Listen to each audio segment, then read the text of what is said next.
Hi, it's your $2 Tuesday movie critic here today, and the movie that I'm going to be reviewing is Dawn of the Planet of the Apes. This movie was excellent. I loved it. Of course, we know this begins where the last Planet of the Apes ended, where Caesar and the rest of the primates were forced into the forest, and Caesar said goodbye to his human father. And Caesar thought that this was the only way that his family of primates could survive.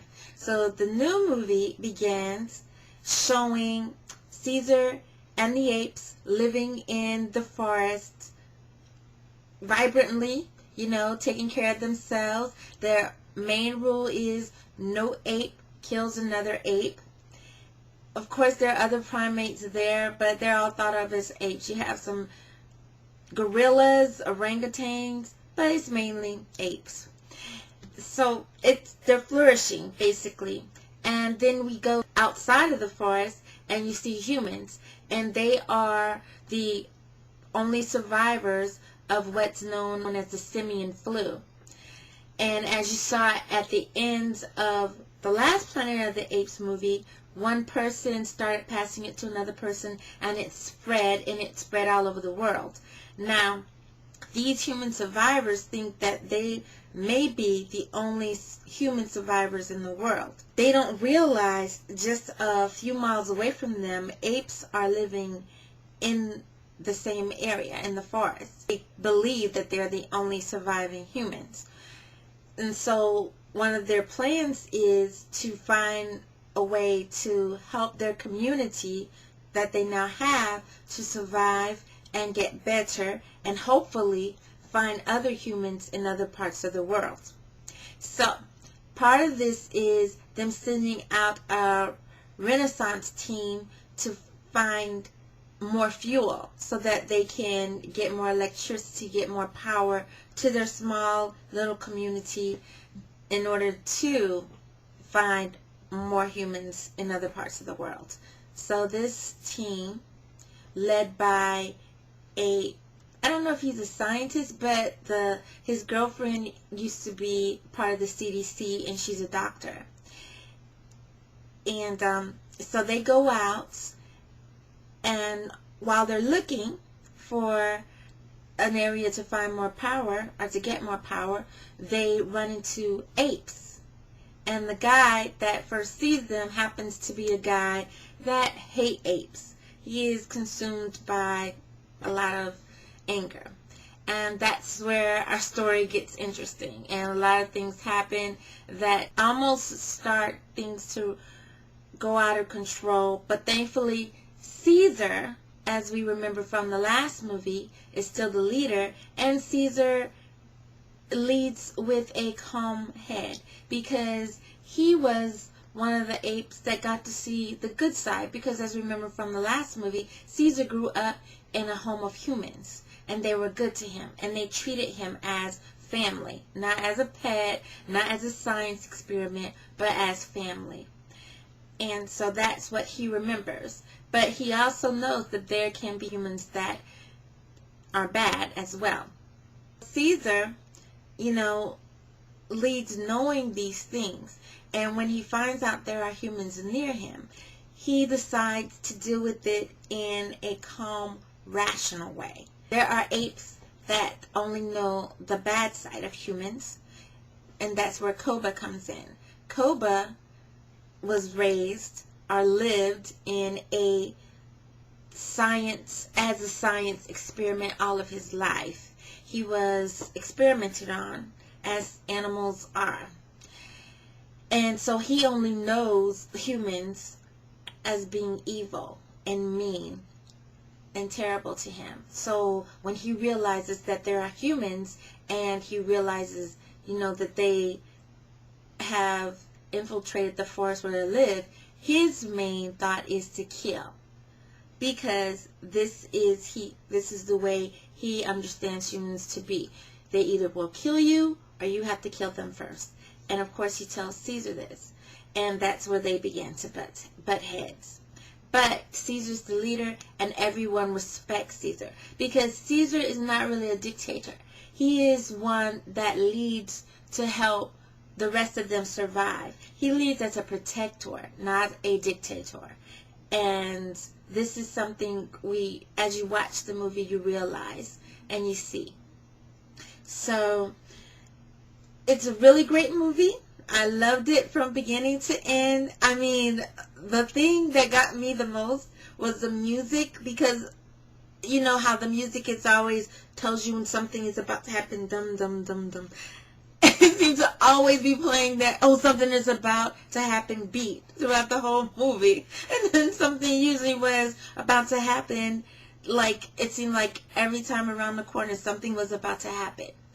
It's a really good movie. I would recommend it to anybody. I'm definitely going back to see it again because it's one of those movies where you feel like maybe you missed something that other time, so you got to go back and see it again. It's excellent for action. It has a bit of comic relief, but not a lot.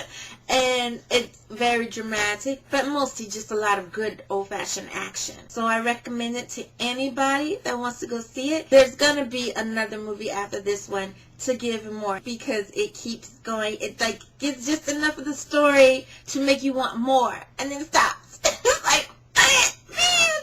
So yeah, anybody that like The Last Planet of the Apes, where it began to tell the story, the origin of the apes and how they even began to talk and communicate like humans, they're gonna love this one just the same because, you know, it gives even more, but just enough to make you want to come back for the next movie that's gonna be coming around the corner. So cool, so cool. The two old school movies that I decided to compare to this, one was popular from my understanding. I was introduced to it by my boyfriend at the time that told me that he had to look at it in class for an assignment. And then I found out that a lot of kids in school had to watch this for like social studies. The movie is Animal Farm. Now the way I compare Animal Farm and Dawn of the Planet of the Apes is pretty much understandable, because in Animal Farm, the animals decide that the humans are no longer needed to run the farm, that they can do it by themselves, because all the humans are doing is taking from them and not giving anything in return. It's killing them when they're no longer useful and just treating them like crap.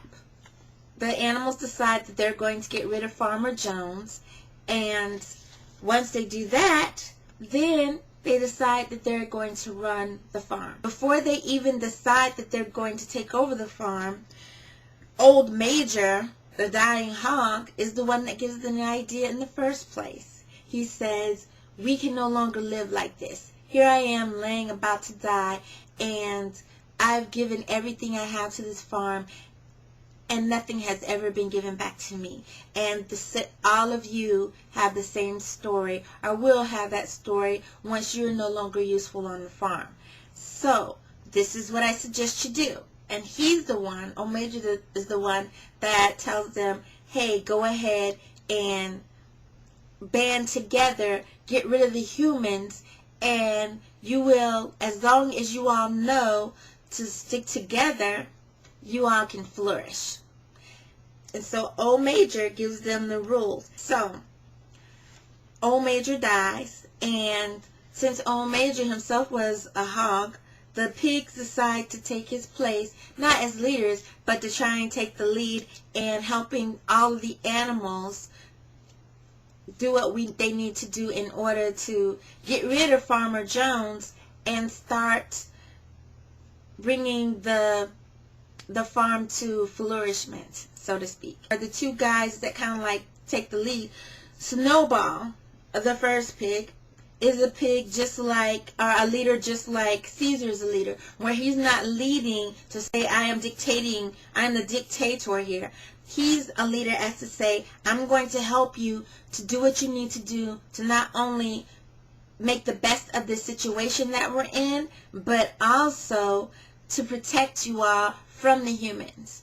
And that's basically what Snowball does the whole time. He tries to think of ways to help get rid of Farmer Jones and then build the farm up to greatness.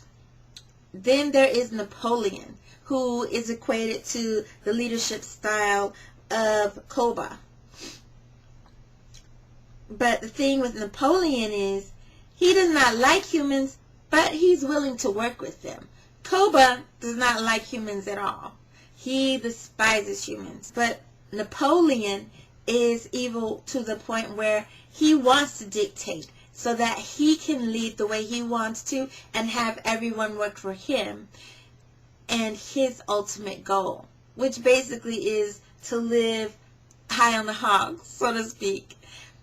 And that's basically what happens. And if you've ever seen the movie Animal Farm, you know that things don't go the way that the animals had hoped, and they don't necessarily go the way that Napoleon or Snowball had hoped either. Caesar hopes that the apes can live in their land freely without the humans invading it, and they can live separately but equal. And it's a good idea, but it doesn't work out that way.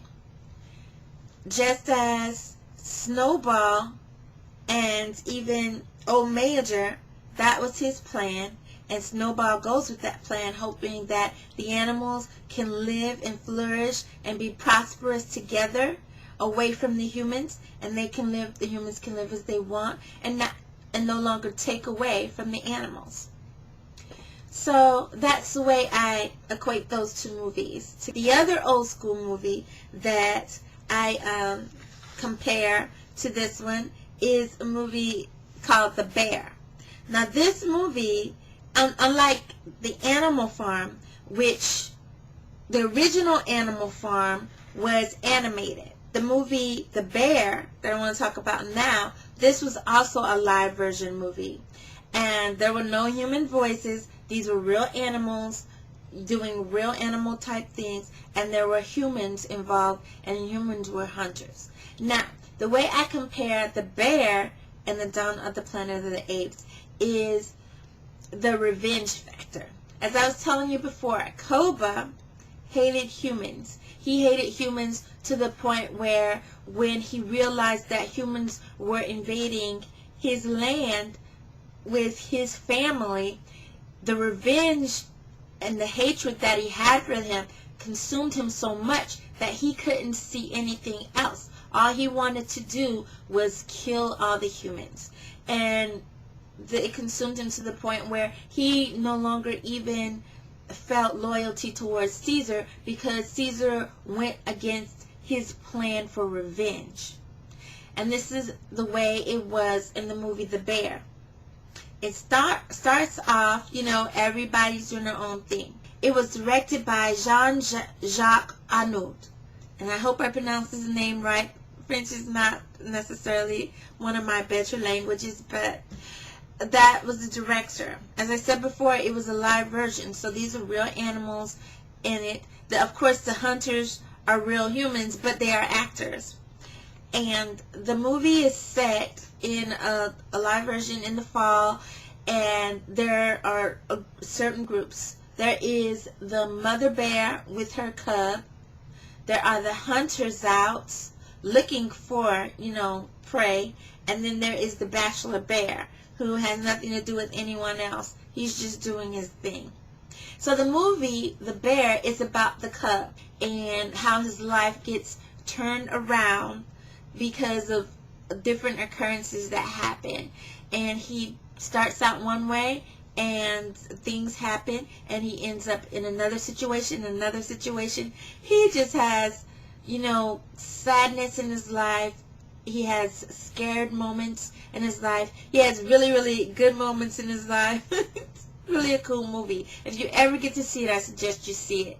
But the movie, like I said, where I come with the revenge factor is the revenge of the hunter. The hunter, of course, starts with all these humans, and they go out into the forest, and the two main hunters is a young guy and an older guy. Of course, the older hunter has more experience, and he's trying to teach the young hunter how to, listen to him. Of course, being the youngster, he wants to do it his way. So they come upon the bachelor bear, and the young hunter shoots him. But he shoots him in a place where is like a flesh wound to a bear. And when he tries to shoot him again, his rifle stalls and the bear gets away. Now, of course, the older hunter comes to him. What did you do? Why didn't you listen to me? Blah, blah, blah. And the young hunter is not trying to hear any of it. So they're on their way back to their camp. And when they get there, they see that the bear that they just shot has been there. And he just tears he has torn the camp up. He has, injured some of their horses, just messed the place up. And of course, the young hunter is consumed with revenge. He's going to make sure this bear that he just went out and hunted, of course, let's not read that part, but this bear has the gall to come into his camp and destroy it. So now he's consumed with revenge for getting that bear back and killing him and putting his head on his wall. So, and that's where the revenge comes in. Of course, the bear got his own revenge by going into the camp and tearing it up, but who knows? You don't know if it's really the bear getting revenge as much as him trying to slow the hunters down or warn the hunters like, you're dealing with the bear here. So, but we do know it's revenge on the part of the hunter. And so he goes out, and the whole time he's trying to find this bear again so that he can kill him and get his revenge. Just as Koba the entire time decides, I am going to get my revenge on these humans that have caused me nothing but pain my entire life. So, I won't tell you how it ends, of course, for Koba, but for the guy, he finally runs into the bear again to get his revenge, and of course, it doesn't end the way he thinks it will. And even for the viewer, it doesn't end the way the viewer thinks it is, because I thought it was going to end a whole other way completely, and it ends not. But and it comes into the fact, when we're consumed with revenge and consumed with hatred, sometimes we don't see anything but. And Caesar also realizes that even though, he wasn't consumed with revenge, the actions of Koba causes the humans to look for revenge as well. And Caesar knows this. And it's that man against the beast, or how revenge can consume us to the point where it causes nothing but darkness in our lives and causes nothing but darkness to others, whether we wanted to or not. Koba's revenge was so huge that and it was only, of course, directed towards the humans, but it ended up causing pain to everyone that was around him. Just as like with this young hunter, even though the other people were like, hey, this could happen, he was like, no, this was personal, and now I'm going to make sure this bear knows what he did and pays for it. He's kind of like thinking on a human thing, and he's so consumed with anger and revenge that he doesn't realize, hey, this is a bear, and I'm the one that started this. And so, those are my two comparisons to the movie Dawn of the Planet of the Apes. I know I could have went other ways. Some people are probably thinking about, the brother against brother theme with maybe the Lion King. Humans taking on animal type characteristics like Lord of the Flies. But no. I could have went there, but I decided to go a different way. And the movie, just in case you want to see the bear, it was actually Jean-Jacques Arnaud did this movie back in 1885. So it was a long time ago movie, and he did an excellent job. And like I said, the other movie, Animal Farm, was originally done in 1954, and the novel itself was written by George Orwell. excellent movie as well. If you decide to see either one of those movies, I'm sure you can buy them on